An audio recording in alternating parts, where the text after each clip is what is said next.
السلام علیکم ورحمت الله وبرکاتہ.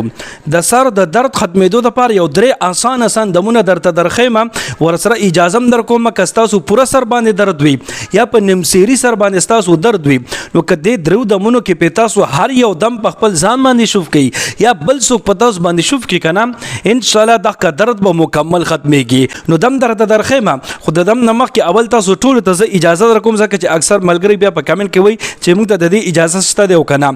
نو چې څوک دا ویډیو ګوري ټول ته زما طرف نه مکمل اجازه ده بس دا ویډیو تر اخره پورې تاسو وګورئ او ثواب په نیت باندې ملګرو ته شیر کړئ. نو ان شاء الله ټول ته زما طرف نه مکمل اجازه ده. صحیح شو جی. نو راځو دمونو طرف ته چې دا کم دمونه دي. اول نمبر دم پکې دا ده کنه چې تاسو به صرف درې پیری او ای بسم الله الرحمن الرحیم بس صرف دا درې پیری چې تاسو وای درې واری تاسو وای بس دم پوره شو.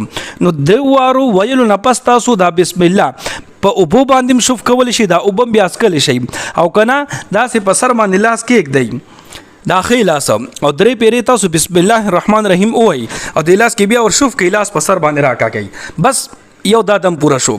دویم نمبر دا چې تاسو به درې پیری سورۃ الفاتحه یعنی الحمدلله رب العالمین دا تر ولد ضالین امین دا به درې پیری وایي او بیا ورپسې درې ځله آیت الکرسی به بیا تاسو درې ځله وایي او دنه پس به دا تاسو یا په ابو باندې شوف کړئ دا ابو به اوس کوي او که ابو نوی نو بس په دغه شانتي په سر باندې د لاس په داسې کېک دی خیلاس او په دې باندې بیا ور شوف کوي او دا په سر باندې راکاږي. دا دویم دم شو. دریم نمبر دم دا چې د قران پاک اخیری درې سورتونه چې دي کنه سورۃ الاخلاص سورۃ الفلق سورۃ الناس دا به هر سورت پتا سو درې ځله وایي.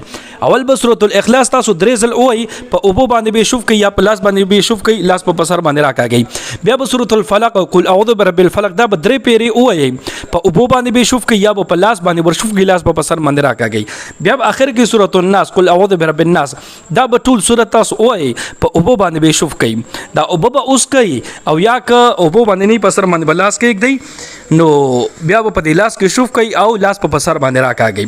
هر صورت په درې رزلټ تاسو وایي.